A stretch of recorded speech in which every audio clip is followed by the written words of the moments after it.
The Undertaker and Brock Lesnar had one of the most intense rivalries ever. And today, we're going back to 2002 and 2003 when the rivalry started, and we're going to relive the first part of their feud. When Brock debuted in 2002, he was just unstoppable, and when he beat The Rock at SummerSlam to become the undisputed champ, Paul Heyman would make sure everyone knew it. They opened up the Raw show after SummerSlam, and as Heyman was telling everyone how unstoppable Brock was, Triple H and Undertaker both called out Brock, leading to a #1 contender matchup between Triple H and Taker. When it got to the match, Brock interfered and ruined Taker's chances of getting a shot at the title, then signed exclusively to SmackDown, meaning that Triple H wouldn't even get his shot either. So the Undisputed Championship would now become the WWE Championship, and exclusive to SmackDown. Anyway, Taker ends up in another match for the #1 contender spot, but this time in a triple threat match against Chris Benoit and Kurt Angle, and Taker got the win this time, setting up the first match between Lesnar and Taker at the Unforgiven pay-per-view. It wasn't just as simple as that though. They'd have a face-to-face, and Heyman brought up Taker's wife Sarah, and his unborn child, saying that he'd take care of Sarah, but not the child, making it personal. To make it even more personal, while Taker was in a match with Matt Hardy, Lesnar and Heyman found Sarah backstage, tried to intimidate her, and Lesnar even put his hand on the baby bump. When it finally got to Unforgiven, Brock busted Taker open with the title belt as the ref was distracted by Heyman. He managed to recover and Irish whipped Lesnar towards the corner, but he went right into the ref, knocking him down, and Taker hit a chokeslam on Lesnar. Matt Hardy tried to get involved, but Taker took him out with a last ride, allowing Lesnar to recover, hitting Taker with a spine buster. Eventually the ref was knocked down again after Lesnar pushed Taker into him. Taker hit a big boot on Lesnar and hit him with the chair, busting him open, and this pissed the beast off so much that he flipped out on the ref, and it led to a double DQ, giving us a lackluster end to the match, but clearly setting up another battle between the two at the next pay-per-view No Mercy. Before that though, Taker faced Matt Hardy on SmackDown and got the win as expected. However, Brock came out as Taker was about to get his hand raised and busted him open with the belt once again. Then the next week on SmackDown, it was announced that Taker would face Matt Hardy again, but this time in a Falls Count Anywhere match. And while Brock and Heyman were backstage enjoying the clip of the week prior when Lesnar took out Taker, Heyman said that Stephanie wouldn't reveal the stipulation at No Mercy yet. Anyway, Taker manhandled Matt Hardy for the majority of his match, but eventually Matt ran off and lured Taker to Lesnar, who was just waiting there to jump him. Lesnar gave Taker the old F5, giving Matt Hardy a cheap win, and he didn't stop there. He even got a propane tank and crushed Taker's hand with it. Later that night, Stephanie informed Heyman and Lesnar that Taker's hand was broken, which obviously put a smile on their faces.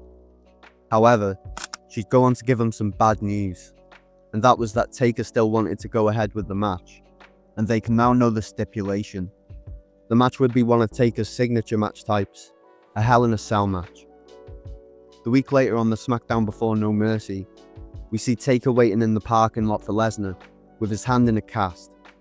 Then Matt Hardy opens up the show by bragging about beating Taker in their Falls Count Anywhere match, and Taker made his way to the ring.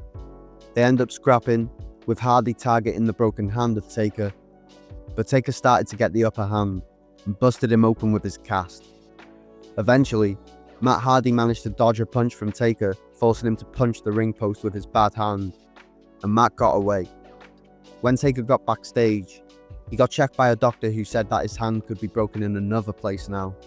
And later on, Lesnar and Heyman arrived backstage with an unknown woman, and they all made their way down to the ring for a promo.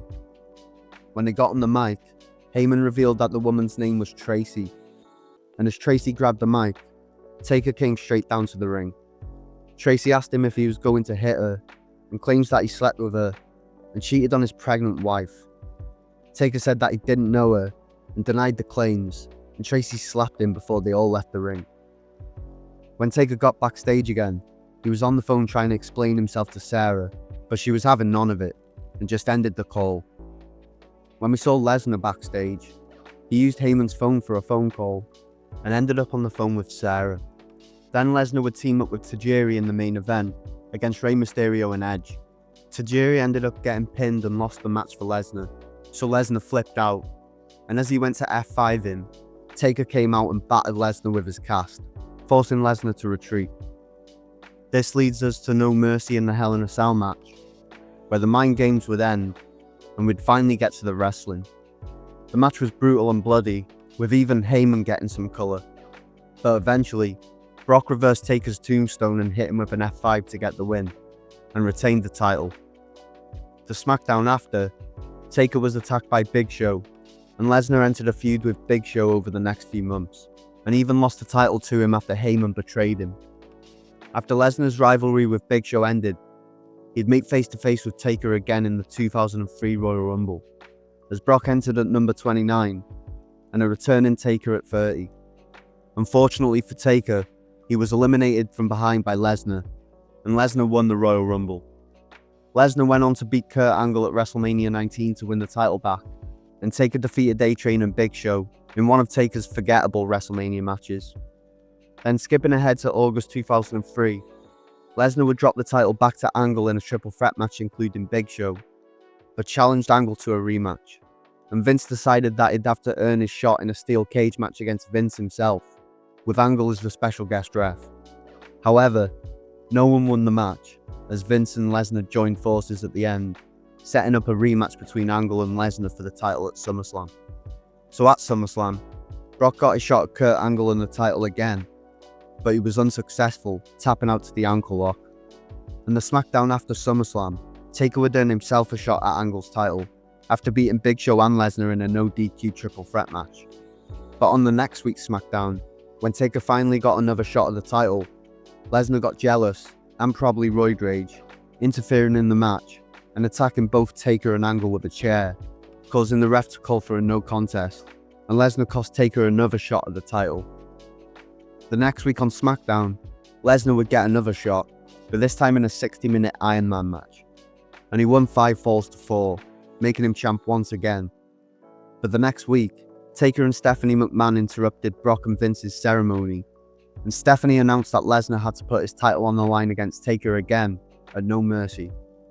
Later on, Taker interrupted Lesnar's match against Paul London, and announced that the match at No Mercy would be a biker chain match. On the SmackDown before the pay-per-view, Brock tried to assault Taker with a biker chain, but Taker ended up getting the upper hand, and he looked the most likely to win this time.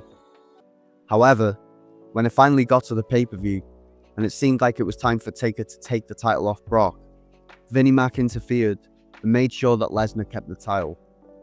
After this, Paul Heyman would be appointed new SmackDown General Manager, and he offered Taker a shot at whoever he wanted at Survivor Series, but only if he could get the win in a no DQ 2 out of 3 falls match against Big Show and Lesnar.